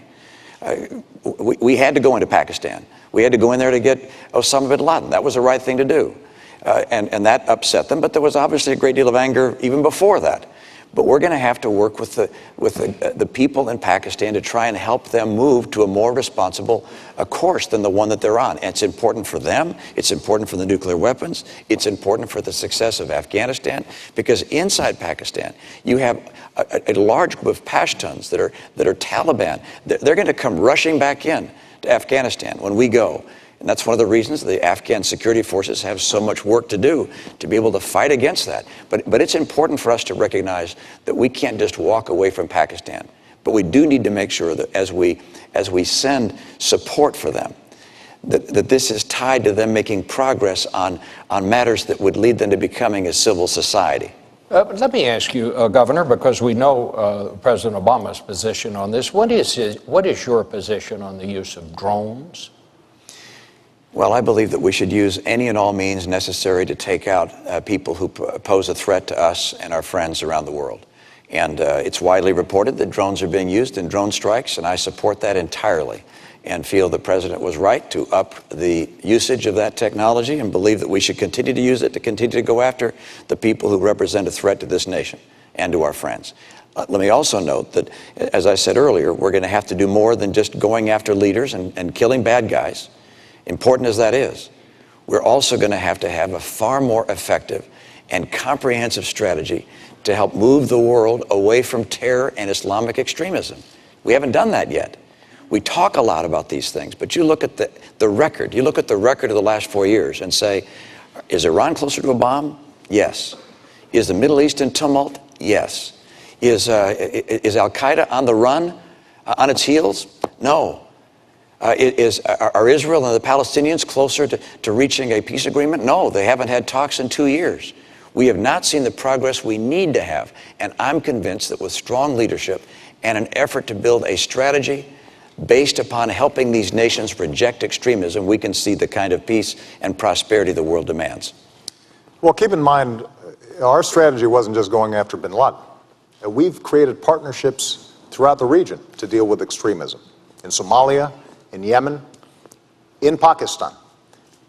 And what we've also done is engage these governments in the kind of reforms that are actually going to make a difference in people's lives day to day. To make sure that their governments aren't corrupt. To make sure that they are treating women with the kind of respect and dignity that every nation that succeeds has shown. And to make sure that they've got a free market system that works. So across the board, we are engaging them in building capacity in these countries, and we have stood on the side of democracy. One thing I think Americans should be proud of, when Tunisians began to protest, this nation, me, my administration, stood with them earlier than just about any other country. In Egypt, we stood on the side of democracy. In Libya, we stood on the side of the people. And as a consequence, there is no doubt that attitudes about Americans have changed. But there are always going to be elements in these countries that potentially threaten the United States. And we want to shrink those groups and those networks, and we can do that. But we're always also going to have to maintain vigilance when it comes to terrorist activities. The truth, Al-Qaeda is much weaker than it was when I came into office, and they don't have the same capacities to attack the U.S. homeland and our allies as they did 4 years ago. Let's go to the next segment because it's a very important one. It is the rise of China and future challenges for America. I want to just begin this by asking both of you, and Mr. President, you go first this time. What do you believe is the greatest future threat to the national security of this country? Well, I think it will continue to be terrorist networks. We have to remain vigilant, as I just said. But with respect to China, China's both an adversary, but also a potential partner in the international community if it's following the rules. So my attitude coming into office was that we are going to insist that China plays by the same rules as everybody else. And I know Americans had seen jobs being shipped overseas, businesses and workers not getting a level playing field when it came to trade. And that's the reason why I set up a trade task force to go after cheaters when it came to international trade. That's the reason why we have brought more cases against China for violating trade rules than the previous administration had done in 2 terms. And we've won just about every case that we filed that has been decided. In fact, just recently, steel workers in Ohio and throughout the Midwest, Pennsylvania, are in a position now to sell steel to China because we won that case. We had a tire case in which they were flooding us with cheap domestic tires or cheap Chinese tires. And we put a stop to it. And as a consequence, saved jobs throughout America. I have to say that Governor Romney criticized me for being too tough in that tire case. Said this wouldn't be good for American workers and that it would be protectionist. But I tell you, those workers don't feel that way. They feel as if they had finally an administration who was going to take this issue seriously. Over the long term, in order for us to compete with China, we've also got to make sure, though, that we're taking care of business here at home. If we don't have the best education system in the world, if we don't continue to put money into research and technology that will allow us to create great businesses here in the United States, that's how we lose the competition. And unfortunately, Governor Romney's budget and his proposals would not allow us to make those investments. All right. Governor. Well, first of all, it's not government that makes business successful. It's not government investments that make businesses grow and hire people. Let me also note that the greatest threat that the world faces, the greatest national security threat, is a nuclear Iran. Let's talk about China. China has an interest that's very much like ours in one respect, and that is they want a stable world. They don't want war. They don't want to see protectionism. They don't want to see the world break out into various forms of chaos because they have to manufacture goods and put people to work. They have about 20 million people coming out of the farms every year, coming into the cities, needing jobs. So they want the economy to work and the world to be free and open. And so we can be a partner with China. We don't have to be an adversary in any way, shape, or form. We can work with them. We can collaborate with them if they're willing to be responsible. Now, they look at us and say, is it a good idea to be with America? How strong are we going to be? How strong is our economy? They look at the fact that we owe them $1 trillion and owe other people $16 trillion in total, including them. They look at our decision to cut back on our military capabilities. $1 trillion. The Secretary of Defense called these $1 trillion of cuts to our military devastating. It's not my term. It's the President's own Secretary of Defense called them devastating. They look at America's commitments around the world and they see what's happening and they say, well, okay, is America going to be strong? And the answer is yes. If I'm president, America will be very strong. We'll also make sure that we have trade relations with China that work for us. I've watched year in and year out as companies have shut down and people have lost their jobs because China has not played by the same rules, in part by holding down artificially the value of their currency. It holds down the prices of their goods. It means our goods aren't as competitive and we lose jobs. That's got to end. They're making some progress. They need to make more. That's why on day one I will label them a currency manipulator, which allows us to apply tariffs where they're taking jobs. They're stealing our intellectual property, our patents, our designs, our technology, hacking into our computers, counterfeiting our goods. They have to understand We want to trade with them. We want a world that's stable. We like free enterprise, but you got to play by the rules. Well, Governor, let me just ask you, if you declare them a currency manipulator on day one, some people are saying you're just going to start a trade war with China on day one. Isn't there a risk that that could happen? Well, they sell us about this much stuff every year, and we sell them about this much stuff every year. So it's pretty clear who doesn't want a trade war. And there's one going on right now, which we don't know about. It's a silent one, and they're winning. We have enormous trade imbalance with China, and it's worse this year than last year, and it's worse last year than the year before. And so we have to understand that we can't just surrender and lose jobs year in and year out. We have to say to our friends in China, look, you guys are playing aggressively. We understand it, but this can't keep on going. You can't keep on holding down the value of your currency, stealing our intellectual property, counterfeiting our products, selling them around the world, even into the United States. I was with one company that makes valves in process industries.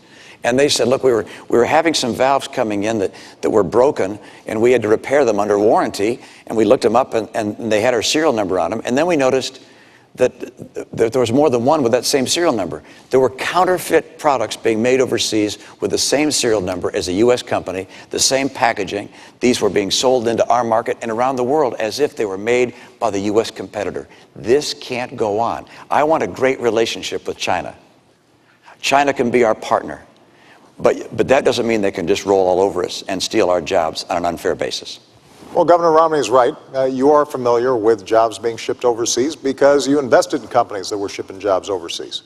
And, you're right. I mean, that's how our free market works. But I've made a different bet on American workers. If we had taken your advice, Governor Romney, about our auto industry, we'd be buying cars from China instead of selling cars to China. If we take your advice with respect to how we change our tax codes so that companies that earn profits overseas don't pay U.S. taxes compared to companies here that are paying taxes, that's estimated to create 800,000 jobs. The problem is they won't be here, they'll be in places like China. And if we're not making investments in education and basic research, which is not something that the private sector is doing at a sufficient pace right now and has never done, then we will lose the lead in things like clean energy technology. Now, with respect to what we've done with China already, U.S. exports have doubled since I came into office to China, and actually currencies are at their most advantageous point for U.S. exporters since 1993. We absolutely have to make more progress, and that's why we're going to keep on pressing. And when it comes to our military and Chinese security, part of the reason that we were able to pivot to the Asia-Pacific region after having ended the war in Iraq and transitioning out of Afghanistan is precisely because this is going to be a massive growth area in the future. And we believe China can be a partner, but we're also sending a very clear signal that America is a Pacific power, that we are going to have a presence there. We are working with countries in the region to make sure, for example, that ships can pass through, that commerce continues, and we're organizing trade relations with countries other than China so that China starts feeling more pressure about meeting basic international standards. That's the kind of leadership we've shown in the region. That's the kind of leadership that we'll continue to show. I just want to take one of those points. Again, attacking me is not talking about an agenda for getting more trade and opening up more jobs in this country. But the president mentioned the auto industry and that somehow I would be in favor of jobs being elsewhere. Nothing could be further from the truth. I'm a son of Detroit. I was born in Detroit. My dad was head of a car company. I like American cars. And I would do nothing to hurt the U.S. auto industry. My plan to get the industry on its feet when it was in real trouble was not to start writing checks. It was President Bush that wrote the first checks. I disagree with that. I said these companies need to go through a managed bankruptcy, and in that process they can get government help and government guarantees, but they need to go through bankruptcy to get rid of excess cost and the debt burden that they'd built up. And fortunately, Governor Romney, the that's president not took what you said. Fortunately, the president, you can take a look Governor at the op-ed. Romney, you can take a look at the op-ed. You did not say that you would still provide speaking. governor help. I said that we would provide guarantees And that was what was able to allow these companies to go through bankruptcy, to come out of bankruptcy. Under no circumstances would I do anything other than to help this industry get on its feet. And the idea that has been suggested that I would liquidate the industry, of course not. Of course not. Let's check the That's record. the height of silliness. Let's I have never check- said I let's would, check the record. I would liquidate the industry. Governor, I want to the keep the people of industry Detroit going don't and forget. thriving. And that's why I have the kind of commitment to make sure that our industries in this country can compete and be successful. We in this country can compete successfully with anyone in the world, and we're going to. We're going to have a president, however, that doesn't think that somehow the government investing in car companies like Tesla and Fisker, making electric battery cars. This is not research, Mr. President. These are the government investing in companies, investing in Solyndra. This is a company. This isn't basic research. I want to invest in research. Research is great. Providing funding to universities and think tanks, great. But investing in companies? Absolutely not. Governor, that's the wrong way to go. the fact of the matter I'm still is, speaking. well- So I want to make sure that we make America more competitive, and that we do those things that make America the most attractive place in the world for entrepreneurs, innovators, businesses to grow. But your investing in companies doesn't do that. In fact, it makes it less likely for them to come here, Governor, because the private sector is not going to invest in a I'm solar I'm company. I'm happy to respond. If you're You've held investing the floor government for money a in while. someone else's. Look, I think anybody out there can check the record. Governor Romney, you keep on trying to airbrush history here. You were very clear that you would not provide government assistance to the U.S. auto companies, even if they went through bankruptcy. You said that they could get it in the private marketplace. That wasn't true. They would have gone through a liquid. You're wrong, Mr. President. No, I am not You're wrong. wrong. I am not People wrong. can look it up. And You're right. People will look it up. Good. But more importantly, it is true that in order for us to be competitive, we're going to have to make some smart choices right now. Cutting our education budget, that's not a smart choice. That will not help us compete with China. Cutting our investments in research and technology, that's not a smart choice. That will not help us compete with China. Bringing down our deficit by adding $7 trillion of tax cuts and military spending that our military is not asking for, before we even get to the debt that we currently have, that is not going to make us more competitive. Those are the kinds of choices that the American people face right now. Having a tax code that rewards companies that are shipping jobs overseas instead of companies that are investing here in the United States, that will not make us more competitive. And the one thing that I'm absolutely clear about is that after a decade in which we saw drift, jobs being shipped overseas, nobody championing American workers and American businesses, we've now begun to make some real progress. What we can't do is go back to the same policies that got us into such difficulty in the first place. And that's why we have to move forward and not go back. I could agree more about going forward, but I certainly don't want to go back to the policies of the last 4 years. The policies of the last 4 years have seen incomes in America decline every year for middle-income families, now down $4,300 during your term. 23 million Americans still struggling to find a good job. When you came to office, 32 million people on food stamps. Today, 47 million people on food stamps. When you came to office, just over $10 trillion in debt. Now, $16 trillion in debt. It hasn't worked. You said by now we'd be at 5.4% unemployment. We're 9 million jobs short of that. I've met some of those people. I've met them in Appleton, Wisconsin. I met a young woman in Philadelphia who's coming out of college, can't find work. Ann was with someone just the other day that was just weeping about not being able to get work. It's just a tragedy in a nation so prosperous as ours that these last 4 years have been so hard. And that's why it's so critical that we make America once again the most attractive place in the world to start businesses, to build jobs, to grow the economy. And that's not going to happen by just hiring teachers. Look, I love teachers, and I'm happy to have states and communities that want to hire teachers do that. By the way, I don't like to have the federal government start pushing its way deeper and deeper into our schools. Let the states and localities do that. I was a governor. The federal government didn't hire our teachers. But I love teachers. But I want to get our private sector growing, and I know how to do it. I think we all love teachers. Gentlemen, thank you so much for a very vigorous debate. We have come to the end. It is time for closing statements. I believe you're first, Mr. President. Well, thank you very much, Bob, Governor Romney, and to Lynn University. You've now heard 3 debates, months of campaigning, and way too many TV commercials. And now you've got a choice. Over the last 4 years, we've made real progress digging our way out of policies that gave us 2 prolonged wars, record deficits, and the worst economic crisis since the Great Depression. And Governor Romney wants to take us back to those policies. Foreign policy that's wrong and reckless, economic policies that won't create jobs, won't reduce our deficit, but will make sure that folks at the very top don't have to play by the same rules that you do. And I've got a different vision for America. I want to build on our strengths. And I've put forward a plan to make sure that we're bringing manufacturing jobs back to our shores by rewarding companies and small businesses that are investing here, not overseas. I want to make sure we've got the best education system in the world, and we're retaining our workers for the jobs of tomorrow. I want to control our own energy by developing oil and natural gas, but also the energy sources of the future. Yes, I want to reduce our deficit by cutting spending that we don't need, but also by asking the wealthy to do a little bit more so that we can invest in things like research and technology that are the key to a 21st century economy.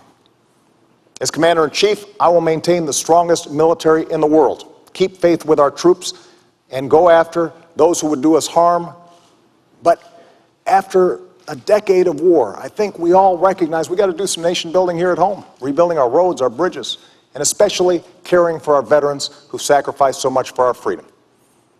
We've been through tough times, but we always bounce back because of our character, because we pull together. And if I have the privilege of being your president for another 4 years, I promise you I will always listen to your voices, I will fight for your families, and I will work every single day to make sure that America continues to be the greatest nation on earth. Thank you. Governor. Thank you, Bob, Mr. President, folks at Lynn University. Good to be with you. I'm optimistic about the future. I'm excited about our prospects as a nation. I want to see peace. I want to see growing peace in this country. It's our objective. We have an opportunity to have real leadership. America is going to have that kind of leadership and continue to promote principles of peace that will make a world a safer place and make people in this country more confident that their future is secure. I also want to make sure that we get this economy going. And there are 2 very different paths the country can take. One is a path represented by the president, which at the end of 4 years would mean we'd have $20 trillion in debt, heading towards Greece. I'll get us on track to a balanced budget. The president's path will mean continuing declining in take-home pay. I want to make sure our take-home pay turns around and starts to grow. The president's path means 20 million people out of work, struggling for a good job. I'll get people back to work with 12 million new jobs. I'm going to make sure that we get people off of food stamps, not by cutting the program, but by getting them good jobs. America's going to come back, and for that to happen, we're going to have a president who can work across the aisle. I was in a state where my legislature was 87% Democrat. I learned how to get along on the other side of the aisle. We've got to do that in Washington. Washington is broken. I know what it takes to get this country back, and we'll work with good Democrats and good Republicans to do that. This nation is the hope of the earth. We've been blessed by having a nation that's free and prosperous thanks to the contributions of the greatest generation. They've held a torch for the world to see, a torch of freedom and hope and opportunity. Now it's our turn to take that torch. I'm convinced we'll do it. We need strong leadership. I'd like to be that leader with your support. I'll work with you. I'll lead you in an open and honest way. And I ask for your vote. I'd like to be the next president of the United States to support and help this great nation and to make sure that we all together maintain America as the hope of the earth. Thank you so much. Gentlemen, thank you both so much. That brings an end to this year's debates, and we want to thank Lynn University and its students for having us. As I always do at the end of these debates, I leave you with the words of my mom, who said, "Go vote." Makes you feel big and strong. That's great. Good night. Thank you, Bob. Thank you. Thank you. Governor. Thank you. I really enjoyed it.